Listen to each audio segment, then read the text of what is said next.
Konkan railway प्रवासांसाठी एक खुश खबर आहे.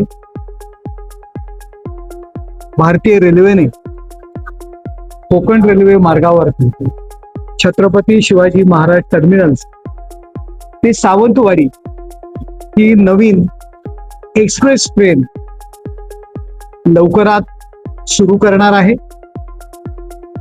माननीय आमचे लोकसभेतील गटनेते डॉक्टर श्रीकांत शिंदे आणि मी स्वतः त्याचबरोबर इतर खासदारांनी सातत्याने रेल्वे मंत्री अश्विनी वैष्णव यांच्याकडे ही मागणी केली होती.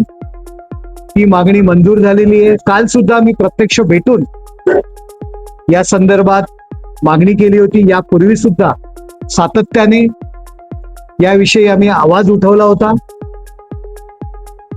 22 स्टेशनांवरती ही ट्रेन थांबणार आहे. नियमित ही ट्रेन सुरू होणार आहे. दादर असेल, ठाणा असेल, पनवेल आहे, रोहा, माणगाव, वीर, कुडाळ, सिंधुदुर्ग अशी सर्व स्टेशनांचा अंतर्भाव या एक्सप्रेस ट्रेनमध्ये घेतलेला आहे. यामुळे विद्यार्थी असतील, व्यापारी असतील, त्याचबरोबर गावाला जाणारे चाकरमानी असतील, यांना याचा फार मोठा फायदा होणार आहे. कोकणाच्या विकासामध्ये सुद्धा या ट्रेनचा मोठा वाटा ठरणार आहे. आणि कोकणवासियांची ही मागणी मान्य केल्याबद्दल माननीय पंतप्रधान नरेंद्रजी मोदी आणि रेल्वे मंत्री अश्विनीजी वैष्णव यांचे मी कोकणवासियांतर्फे स्वागत करतो आणि आभारी मानतो.